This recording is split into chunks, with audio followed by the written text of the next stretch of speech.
حضرت علی میاں ندوی رحمت اللہ علیہ فرمایا کرتے تھے جو قوم کے لیے جیتا ہے وہ مر کے بھی جیتا ہے، اور جو اپنے لیے جیتا ہے وہ جیتے جی مر جاتا ہے۔ تو نہ وہ روزہ قبول ہے، نہ وہ نماز قبول ہے، صدقہ خیرات کرنے میں مخلص ہے لیکن چوری کر کے صدقہ کر رہا ہے، انٹرسٹ کے پیسے سے صدقہ کر رہا ہے، تو اللہ تعالیٰ اس صدقے کو قبول نہیں کرتے۔ بلکہ بعض مرتبہ اگر انٹرسٹ کے پیسے میں صدقے کی نیت کی جائے تو ثواب ملنے کے بجائے الٹا گناہ ہوگا، بلکہ بعض فقہا نے یہاں تک لکھا ہے کہ کفر بھی لازم آتا ہے، اس واسطے کہ سود حرام ہے اور حرام کو عبادت سمجھنا یہ کفر ہے۔ اس سے معلوم ہوتا ہے اپنی ماں پہ ظلم کر رہا ہے، وجہ کیا ہے؟ جہالت ہے۔ بہن کا وراثت مار کھا رہا ہے، وجہ کیا ہے؟ جہالت ہے۔ اللہ نے ہر گناہ کو الگ الگ زمانے کا نام نہیں دیا، پورے گناہوں کی ایک وجہ بیان فرما دی کہ یہ سارے وجوہات، یہ سارے گناہ کی وجہ جاہل ہونا ہے، تو اس زمانے کا نام دیا زمانہ جاہلیت۔ اس زمانے جاہلیت میں اللہ نے قرآن کی جو آیتیں سب سے پہلی بار رسول اللہ صلی اللہ علیہ وسلم پر نازل فرمائی، وحی کے ذریعے سے نبی بنانے کے لیے اقرأ بسم ربک الذی خلق کی 5 آیتیں جو نازل ہوئی وہ پڑھنے لکھنے کے بارے میں نازل ہوئی۔ علماء لکھتے ہیں کہ جس زمانے میں لکھو پڑھو کا پیغام ہمارے نبی پر نازل ہوا، اس زمانے میں پورے مکہ مکرمہ میں لکھنے پڑھنے والے لوگوں کی تعداد صرف 7 تھی۔ پورے شہر مکہ میں پڑھنے والے 7 لوگ تھے۔ ایسے جاہلیت کے زمانے میں وحی نازل ہو رہی ہے پڑھنے لکھنے کی، وہاں کوئی مدرسہ نہیں ہے، وہاں کوئی اسکول نہیں ہے، وہاں کوئی کالج نہیں ہے، وہاں کوئی پڑھانے والا نہیں ہے، اور ہمارے نبی پر وحی نازل ہو رہی، پڑھو لکھو تو کہاں جا کے پڑھیں گے؟ اس سے معلوم ہوا علم وہ بنیادی چیز ہے جو انسان کو تمام برائیوں سے بچاتا ہے۔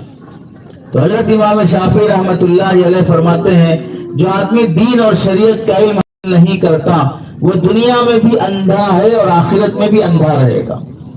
امام احمد بن حنبل رحمت اللہ علیہ فرماتے ہیں لوگ کھانا کھانے کے جیسے محتاج ہیں، پانی پینے کے جیسے محتاج ہیں، ویسے دین کا علم حاصل کرنے کے بھی محتاج ہیں، بلکہ کھانا کھانے سے زیادہ مسلمان کو دین اسلام، قرآن اور حدیث کے علم کی زیادہ ضرورت ہے۔ وجہ کیا ہے؟ حضرت امام احمد بن حنبل فرماتے ہیں کھانا انسان کو دن میں 2 مرتبہ رہتا ہے، 3 مرتبہ رہتا ہے، لیکن دین کا علم انسان کو ہر سانس میں ہونا چاہیے۔ ہر سانس میں ہونے کا مطلب کیا ہے؟ اس کی آنکھوں کے لیے بھی دین کا علم ہے، کہاں دیکھنا کہاں نہیں دیکھنا۔ سانس کو بھی علم کا، دین علم کی ضرورت پڑتی ہے کہ اور غیر محرم عورتوں کی خوشبو سونگھنا حرام اور ناجائز ہے، تو سانس لینے کے لیے بھی دین علم اور شریعت کی ضرورت ہے۔ کسی کی غیبت سننا حرام اور ناجائز ہے، زبان سے کسی کا برا تذکرہ کرنا حرام اور ناجائز ہے۔ معلوم ہوا کھانا تو انسان کو 2-3 مرتبہ دن میں ہوتا ہے، لیکن جو جسم کے پورے اعضاء ہیں ہر عضو کے لیے الگ الگ شریعت کا حکم ہے، تو پورا جسم کھانے سے زیادہ علم دین اور شریعت کا محتاج ہے۔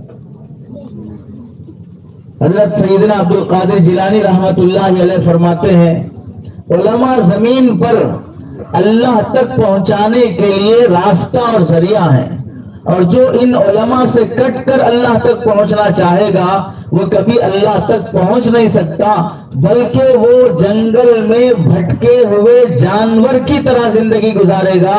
جس جانور کو جنگل کے کس رخ میں چلنا ہے اسے پتہ نہیں ہوگا اور پوری زندگی گزر جائے گی۔ ایسے ہی جو لوگ علماء کے بغیر اپنی آخرت کی منزل طے کرنا چاہتے ہیں، سیدنا عبد القادر جیلانی رحمت اللہ علیہ فرماتے ہیں وہ کبھی اللہ تک پہنچ نہیں سکتے۔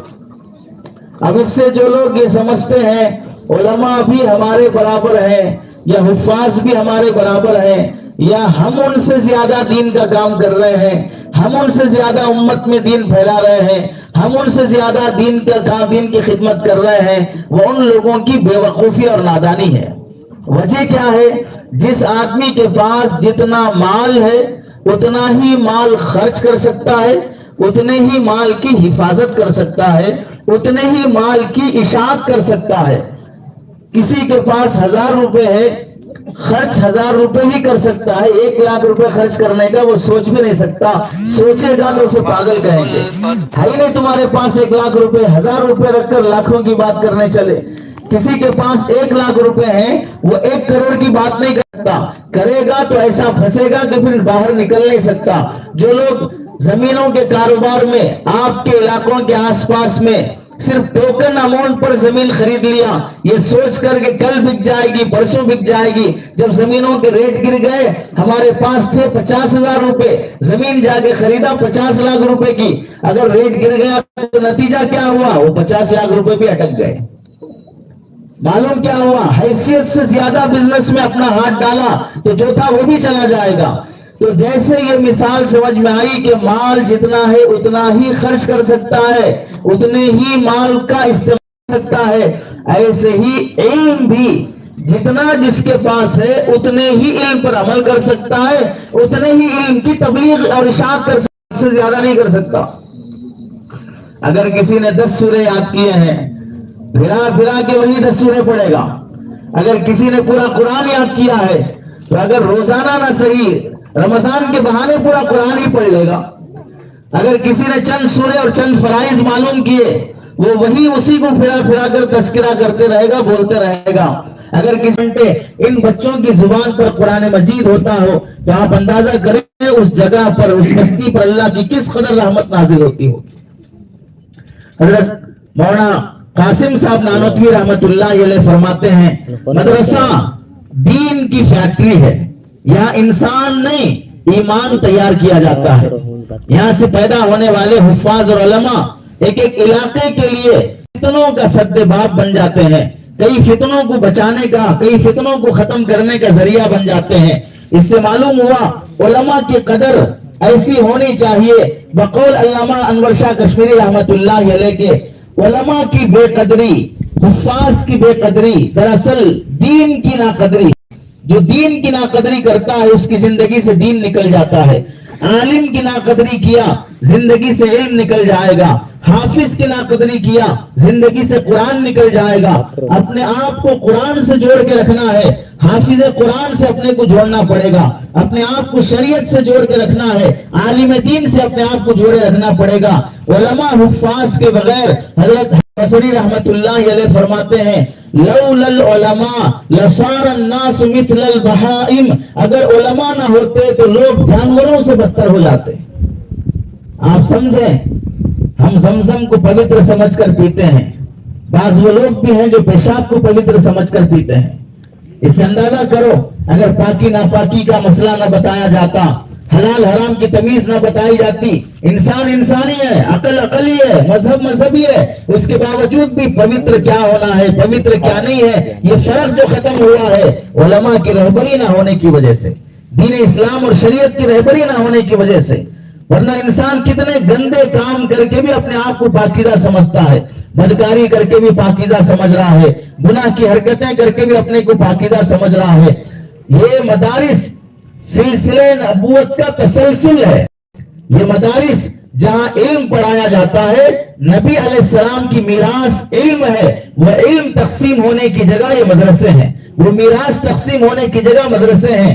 جیسے آپ نے راشن کارڈ کے لیے کوشش کی، راشن کارڈ مل گیا تو ہیلتھ کارڈ مل جائے گا، ہماری بیماریاں آسان سے حل ہو جائیں گی، علاج آسان سے حل ہو جائے گا، آپریشن فری ہو جائے گا، ہمارے راشن کارڈ میں چاول تیل گیہوں فلاں جگہ سے مل جائے گا۔ ایسے ہی ان حفاظ سے، ان مدارس سے جو رسید ہمیں ملتی ہے، وہ رسید وہ علم میراث کے بٹنے کی جگہ ہے۔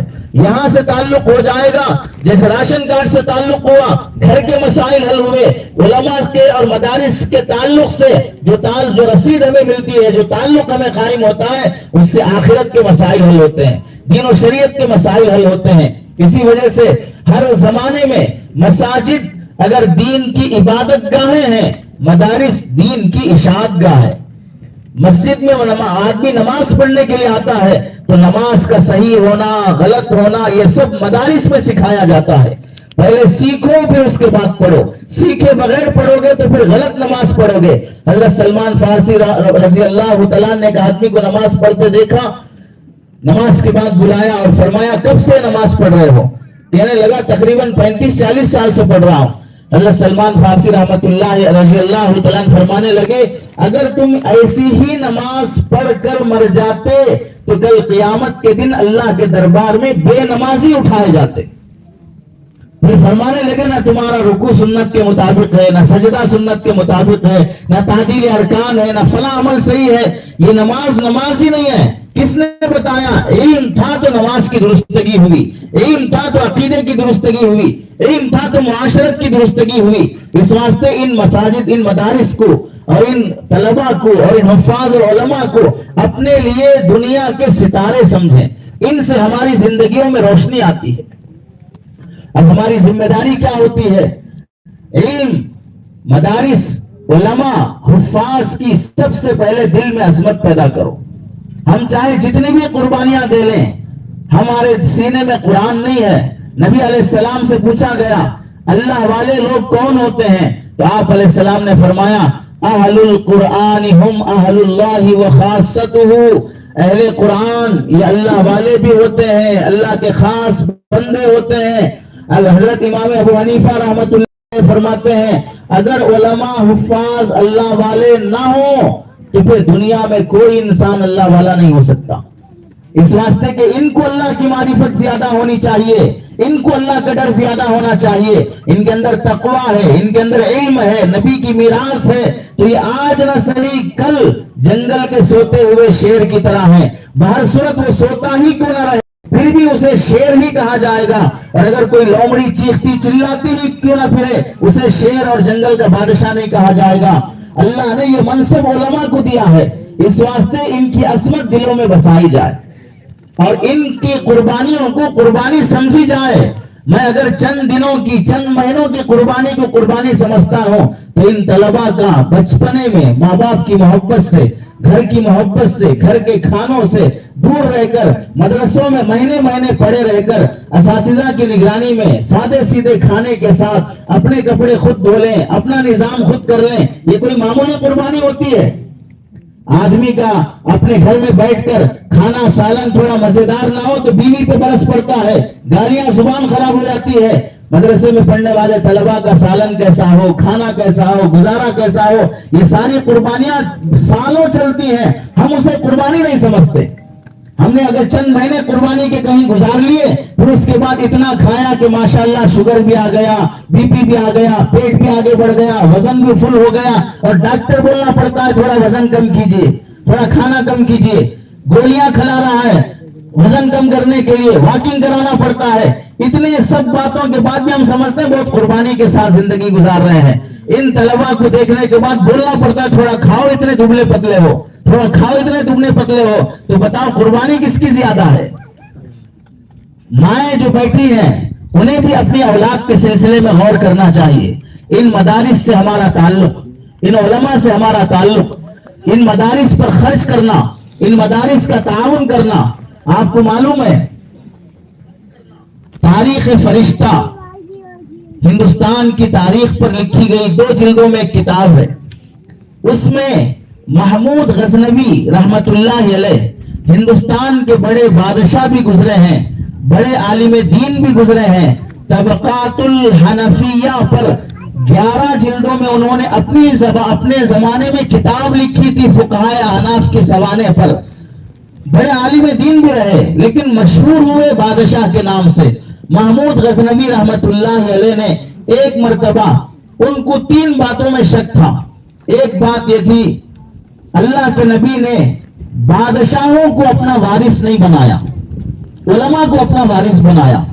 حالانکہ بادشاہ پورے ملک کی حفاظت کرتا ہے, مسجدیں بناتا ہے, امام رکھتا ہے, قاضی رکھتا ہے, سرحد کی حفاظت کے لیے فوج تیار کرتا ہے اور یتیم خانے بناتا ہے, بیواؤں کی کفالت کرتا ہے, اتنے سارے کام کرتے ہیں, لیکن ہم اللہ کے نبی کے وارث نہیں ہیں. یہ علماء حفاظ اللہ کے نبی کے وارث ہیں.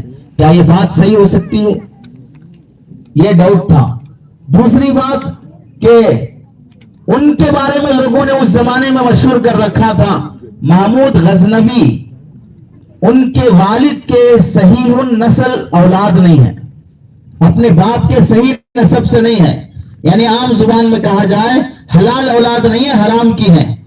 تو ان کو ڈاؤٹ تھا کہ مجھے اپنے باپ کا صحیح نسل والا بیٹا ہونا میں جاننا چاہتا ہوں۔ تیسرا ڈاؤٹ یہ تھا اللہ میرے مرنے سے پہلے ہی مجھے جنت میں داخل کر دے گا، جنت کا فیصلہ کر دے گا، یہ مرنے سے پہلے مجھے معلوم ہو جائے۔ تین باتوں میں انہیں شک تھا۔ ایک بار اپنی سلطنت کے بازار کا جائزہ کرنے کے لیے نکلے تو ایک جگہ گوشت پک رہا ہے، چولہے کی آگ جل رہی ہے، اس گوشت کی چولہے کے قریب دیکھا ایک مدرسہ پڑھنے والا طالب علم اپنی کتاب لے کر، کرنٹ کا زمانہ نہیں تھا، چولہے کی آگ اور چراغ کا زمانہ تھا، رات میں پڑھنے کے لیے روشنی چاہیے، روشنی کے لیے چراغ چاہیے، چراغ اس کے پاس تھا، تو اس چولہے کے پاس کھڑے ہو کر اپنی کتاب لے کر اس جلتی ہوئی آگ کی روشنی میں اپنا سبق یاد کر رہا ہے۔ تو محمود غزنوی رحمت اللہ علیہ کو اس پر رحم آیا اور کہنے لگے اپنے وزیر سے کہ میرا اپنا چراغ بادشاہ کے گھر میں جو جلتا ہے وہ چراغ لے جا کے اس طالب علم کو ہدیہ کر دو۔ بادشاہ کے لیے چراغ ہدیہ کرنا کیا معمول بڑی بات ہے، چراغ ہدیہ ہو گیا، لا کر دینے والا وزیر کہنے لگا بڑے خوش نصیب ہو، بادشاہ نے اپنا بادشاہی چراغ تمہیں ہدیہ دیا ہے۔ طالب علم کو چراغ سے مطلب تھا، چراغ کی نسبت سے مطلب نہیں تھا، بادشاہ کا ہے کہ غریب کا ہے، مجھے روشنی چاہیے، بس چراغ ملا، لے گیا، مسجد میں جا کے بیٹھ کے یاد کرنے لگا۔ جب محمود غزنوی جا کر اپنے بستر پر سو گئے، اسی رات سرکار دو عالم صلی اللہ علیہ وسلم ان کے خواب میں تشریف لائے۔ آپ علیہ السلام نے تین باتیں محمود غزنوی سے فرمائی۔ پہلی بات، ناصر الدین سبکتگین کے بیٹے محمود، ناصر الدین سبکتگین کے بیٹے محمود، تو نے میرے وارث کا اکرام کیا، اللہ نے تیری مغفرت فرما دی۔ محمود غزنوی کو کن باتوں میں ڈاؤٹ تھا؟ میں اپنی والد کی صحیح نسل ہوں یا نہیں ہوں؟ کیا علماء انبیاء کے وارث ہیں؟ میرے مرنے سے پہلے مغفرت ہوگی کہ نہیں ہوگی؟ اللہ کے نبی نے تین باتیں فرمائی، ناصر الدین سبکتگین کے بیٹے محمود، تو نے میرے وارث کا اکرام کیا، اللہ نے تیری مغفرت فرما دی۔ ایک طالب علم کی خدمت کرنے پر نبی کی زیارت بھی نصیب ہوئی، نسب کا صحیح ہونے کا علم بھی ہوا، نبی علیہ السلام کی زبان مبارک سے مغفرت کی بشارت بھی ملی۔ تو آپ اندازہ کرو مدارس کی خدمت کو مستقل اپنا ذریعہ بنانا، اپنی نجات کا ذریعہ بنانا ہے۔ ہم گئے ایک جگہ پر آندھرا ہی کے ایک علاقے میں، کرناٹک کے ایک علاقے میں، تو وہاں مکتب پڑھاتے ہوئے ایک خاتون نے رات کے 3 بجے اٹھ کر اپنے بچے کو اٹھا کر تہجد پڑھاتی، اس کا سبق سنتی، سبق یاد کرواتی، پھر صبح کی نماز کو ساتھ لے کے آتی، مکتب میں پڑھاتی بچے کو، پھر اسے اسکول تیار کراتی۔ شوہر نہیں ہے، بیوہ خاتون ہے، پھر اسکول بھی جاتی، شام آنے کے بعد پھر آنے سے پہلے بچے کے لیے جو کچھ پکانا ہے تیار رکھتی، پھر شام کو مکتب میں لاتی، پھر ٹیوشن لے جاتی۔ اسکول اور مدرسہ پڑھاتے ہوئے 3 سال کے اندر اس خاتون نے مکتب کے اندر اپنے بچے کو حافظ قرآن بنایا۔ تو آپ اندازہ کریں ماؤں کی قربانیاں کیسی ہوتی ہیں۔ گجرات گئے، ہاسوٹ میں ایک مدرسہ ہے، کافی بڑا ادارہ ہے، 700 بچے پڑھتے ہیں۔ اس جگہ 3 دن وہاں قیام رہا، کافی بہترین مسجد، بڑی مسجد بنی ہے، 2 ہی پنکھے اس مسجد میں اور بڑے بڑے پنکھے ہیں، پوری مسجد کو 2 پنکھے کافی ہو جاتے ہیں۔ اس مدرسے کے محتمم صاحب نے سنایا یہ مسجد 1994 میں بنی ہے، 92 میں بابری مسجد کا مسئلہ ہوا، 94 میں مسجد بنی ہے۔ بنانے والی خاتون گجرات ہی کی ہے، لندن میں رہتی ہے۔ بابری مسجد کی شہادت کے بعد اس نے ارادہ کیا کہ میں اللہ کے لیے گھر بنانا چاہتی ہوں اور پورے اپنے پیسے سے بنانا چاہتی ہوں۔ تو اس خاتون نے لندن سے ہی اس مسجد کی تعمیر کے لیے پیسہ بھیجنا شروع کیا۔ تو 94 میں یہ مسجد بنی ہے۔ اس مسجد کے اس زمانے میں 94 میں یہ مسجد بنانے کی خاطر مسجد، پھر مسجد کے اطراف کمرے اور ایک فرسٹ فلور، سیکنڈ فلور، وضو خانہ اور حمام باتھ روم یہ سب بنانے کے لیے 1994 میں 4 کروڑ کا خرچ آیا. آج بھی 1 کروڑ کی قیمت زیادہ ہے 94 میں، جبکہ ہم میں سے بہت سے لوگ پیدا بھی نہیں ہوئے ہوں گے. پیدا ہو چکے ہوں تو دودھ پیتے رہے ہوں گے، آٹانے چارانے پھر باپ کے پاس ابو کے پاس لے کے نرڑے کھاتے رہے ہوں گے. 4 کروڑ روپے اس زمانے میں لگے، پورا ایک خاتون نے خرچ کیا. اور پھر کہنے لگے جب وہ پوری مسجد بن گئی، افتتاح کا وقت آیا، ہم نے اس خاتون سے رابطہ کیا، پوری مسجد تعمیر ہو گئی ہے، اب آ کر آپ اس مسجد کا معائنہ کریں، افتتاح کے دن آپ تشریف لائیں. تو خاتون کہنے لگی میں نے یہ ساری خدمت اللہ کے لیے کی ہے، وہ مسجد ہے یا نہیں ہے، بنی ہے کیسی بنی ہے، یہ جو کچھ بھی حساب کتاب ہوگا آخرت میں اللہ مجھے دے گا. پھر اس کے بعد سے لے کر، ہم تو 2-3 سال پہلے گئے تھے، اس کے بعد سے لے کر جب وہ کہنے لگی کہ جب تک میں باحیات اور زندہ ہوں اس مسجد کے کرنٹ کے صفائی کے جو بھی اخراجات ہوں گے سارا میں اپنے پاس سے بھیجا کروں. آپ اندازہ کریں ایک خاتون کا جذبہ کہ وہ اپنی جائیداد کا، اپنی وراثت کا کتنا مال مسجد کے لیے خرچ کر سکتی ہے، کتنا مال مدرسے کے لیے لگا سکتی ہے. ہمارا وہ مال جو دین کی خدمت پر لگ جائے، ہمارا وہ مال جو مدارس کی تعمیر پر لگ جائے. ہم دیکھیں فنکشن ہال بنانے کے لیے پیسے ہیں، وینچر خریدنے کے لیے پیسے ہیں، بیٹیوں کی شادیوں میں جوڑا جہیز پر لاکھوں روپے خرچ کرنے کے لیے پیسے ہیں، دینی جلسوں اور اجتماعات پر کروڑوں روپے چند دنوں کی خاطر خرچ کرنے کے لیے پیسے ہیں، رفاہی خدمات کرنے کے لیے چند غریبوں اور محتاجوں کو، فٹ پاتھ پر پڑے ہوئے لوگوں کو کمبل اور کھانا کھلا کر، فوٹو لے کر اور اپنی تنظیم چلانے کے لیے پیسے ہیں. اگر کوئی شخص گرمی کے موسم میں پانی پلا دیا فوٹو لے رہا ہے، کبھی بھوکوں کو کھانا کھلا دیا فوٹو لے رہا ہے، کبھی کمبل دے دیا فوٹو لے رہا ہے. یہ مدارس پورا سال 200 بچے، 1000 بچے، 5,000 بچے، 3 وقت کا کھانا بغیر فوٹو لیے کے، گرمی میں بھی سردی میں بھی، کمبل دے کر بھی، کمرے دے کر بھی، علاج کرا کر بھی، ایک فوٹو لیے بغیر اخلاص کے ساتھ امت میں حفاظ اور علماء پیدا کرتے ہیں. ان کی خدمتیں دکھائی نہیں دیتی، فوٹو لینے والے کی خدمت دکھائی دیتی ہے. ایک بار کھلایا فوٹو لے لیا، 4 بار کھلایا فوٹو لے لیا، ایک بار پانی پلایا فوٹو لے لیا، ایک بار کمبل اڑایا فوٹو لے لیا، تو کہتے ہیں یہ تنظیمیں، یہ ایجنسیز اور یہ فلاں NGOs بڑا کام کر رہی ہیں، یتیموں میں کام کر رہی ہیں، بیواؤں میں کام کر رہی ہیں. عقل ماری گئی ہے. ایک بار کھلا کر پلا کر آدمی احسان کر دیا، پورا سال مدرسے والے کھلاتے ہیں، یہ بڑا احسان نہیں ہے. لوگ بدگمانی میں مبتلا ہو جاتے ہیں. زکوٰۃ کے پیسے مدرسوں کو نہیں دینا چاہیے بلکہ یتیموں غریبوں کو دینا چاہیے. جو بھی بولتے ہو اس انداز سے بولو کہ تمہارے بولنے کے پیچھے کوئی دلیل ہو. ایسے موقع سے بولو کہ بولنے کے بعد فتنہ نہ پھیلے. ایسے موقع سے بولو کہ بولنے کے بعد مدارس کی اہمیت نہ گھٹے، تمہاری شان نہ گھٹے، امت میں انتشار اور اختلاف پیدا نہ ہو جائے.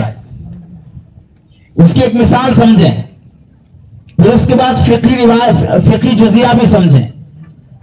ایک بچہ غریب ہے، یتیم ہے، اس کا کوئی سہارا نہیں ہے، سلم بستی میں کچرے اٹھا رہا ہے، ڈبے اٹھا رہا ہے، پلاسٹک کا سامان اٹھا رہا ہے، اس کی ماں بیوہ ہے، جھونپڑی میں رہتی ہے. اس کو دیکھ کر ہمیں رحم آیا تو ہم راشن کا ایک کٹس لے کر گئے اور پھر کھجور، سامان، کپڑے سب لے گئے. اس بچے کو، اس بیوہ خاتون کو دیا، 500,000 روپے پیسے دیے. اب یہ راشن، کھانا، پانی، پیسہ جو بھی دیا ہے 1 سال چلے گا یا 1 مہینہ چلے گا؟ 1 مہینہ چلے گا. جو بھی دینے والے پورا سال دیتے ہیں، بار بار دیتے ہیں، یا ایک بار سمجھتے ہیں کہ ہم نے اب موت تک کی روزی روٹی کا انتظام کر دیا. غریب ہے بیچارہ، یتیم ہے بیچارہ. بعض غریب وہ بھی ہیں جو اس سے بھی راشن لیں گے، اس سے بھی راشن لیں گے، اس سے بھی راشن لیں گے. لینے کے بعد بعض مرتبہ ان غریب گھرانوں میں پینے کھانے کی عادت بھی شروع ہو جاتی ہے. غیر ذمہ دارانہ عادت پڑ جاتی ہے کہ ادھر سے بھی آ رہا ہے، ادھر سے بھی آ رہا ہے. بچہ تعلیم نہیں، اسکول نہیں، پڑھائی نہیں، مدرسہ نہیں، چوری کی عادت شروع ہو گئی، سگریٹ کی عادت شروع ہو گئی، نشے کی عادت شروع ہو گئی، گٹکا تمباکو کی عادت شروع ہو گئی. باپ کا ڈر نہیں ہے، خاندان نہیں ہے، سنبھالنے والے سمجھانے والے نہیں ہے، گزارے کے لیے انتظام ہو جا رہا ہے. اس واسطے برائیاں بڑھتی جا رہی ہیں. اب اسی سلم بستی کے اسی بیوہ بچے کو جس کا کوئی سہارا نہیں تھا، ایجوکیشن نہیں تھا، تربیت نہیں تھی، تعلیم نہیں تھی، بیڑی سگریٹ گٹکا تمباکو نشہ یہ سب چیزیں تھی، وہاں سے منت سماجت کر کے سمجھا بجھا کے اس بچے کو لے کے ہم مدرسہ لے کے آئے.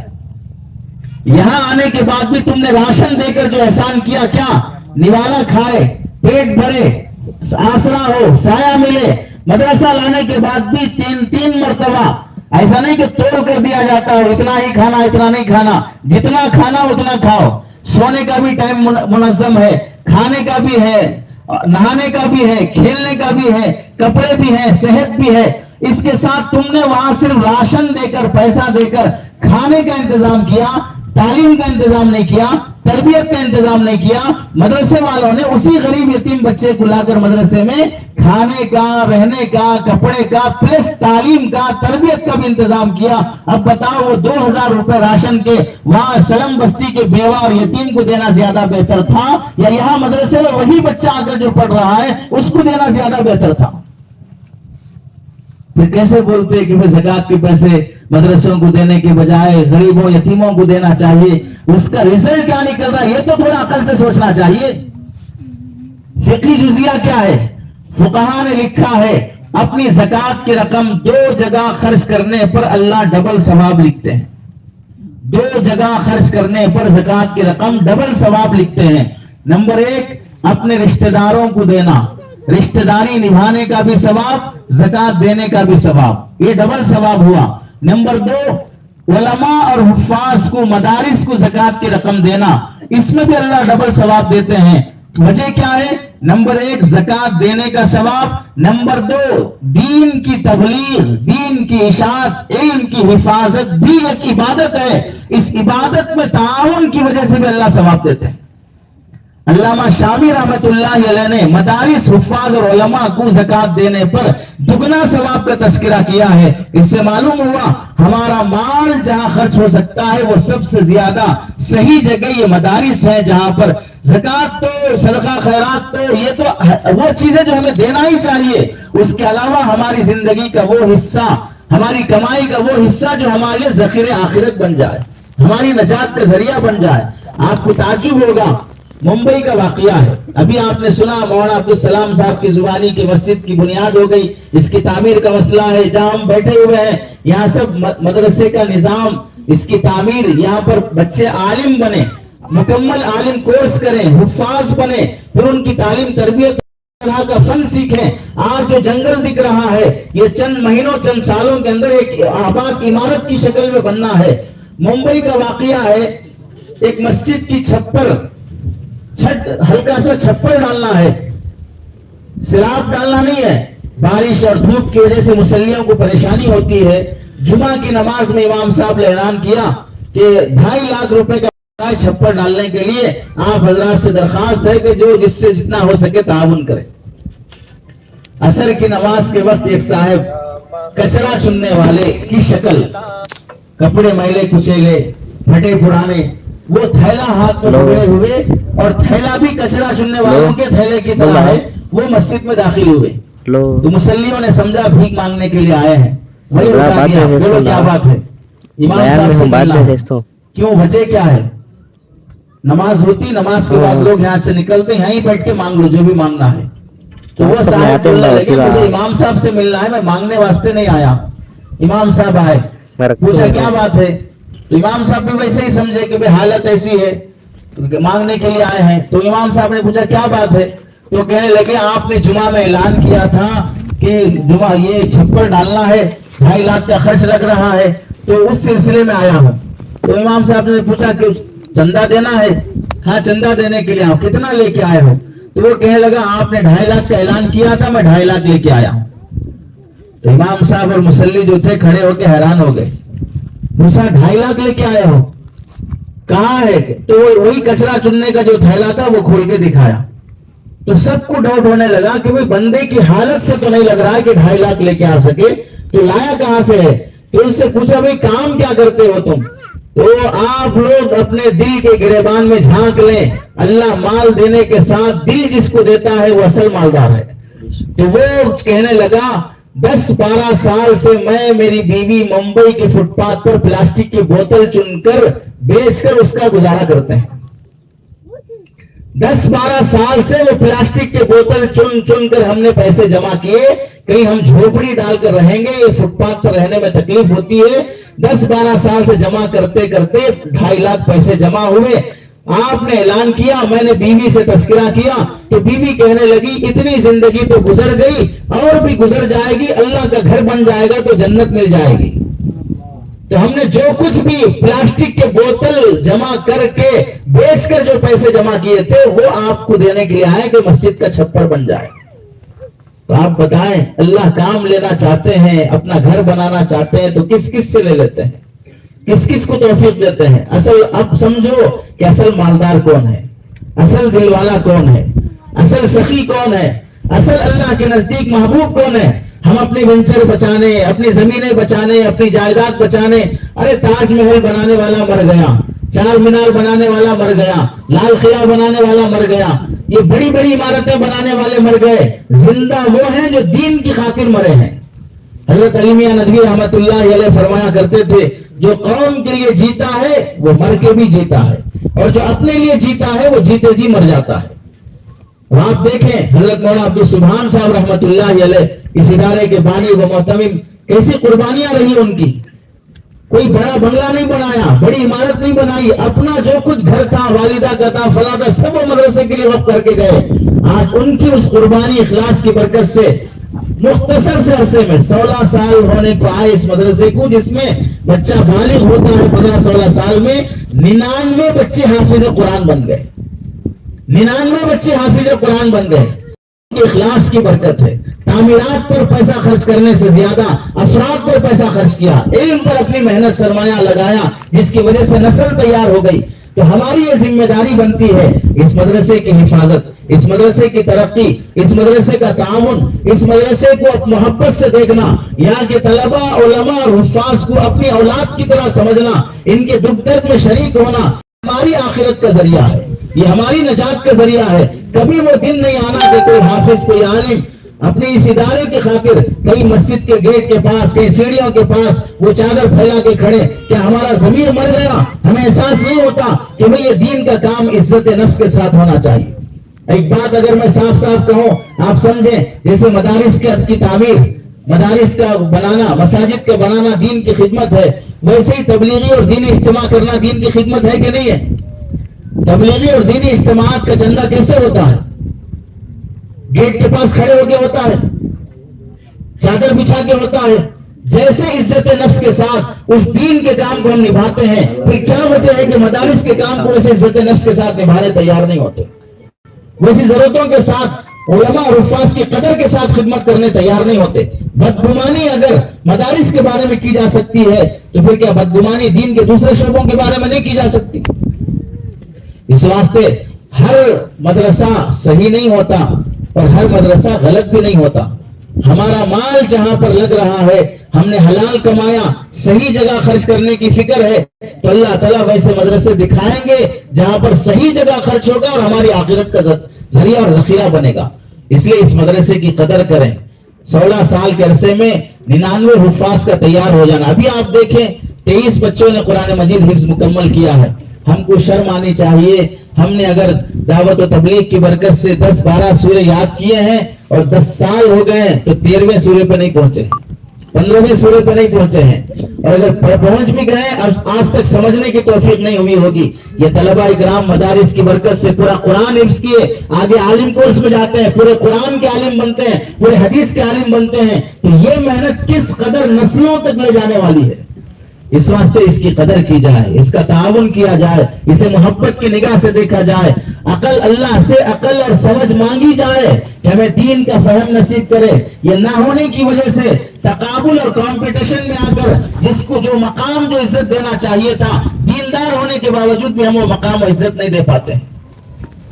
خواتین کی بھی قربانیاں, امت کو کھڑا کرنے کا نسل کو کھڑا کرنے کا ذریعہ بنتی ہیں. اس لیے آپ سے درخواست ہے اس ادارے کو اور اس یہاں کے طلبہ اور علماء کو قدر سے تعاون سے محبت سے کام لینے کی کوشش کریں. اللہ سے دعا ہے کہ اللہ تعالیٰ اس جلسے کو کہنے سننے کو بہت قبول فرمائے. آمین وآخر دعوانا ان الحمدللہ رب العالمین.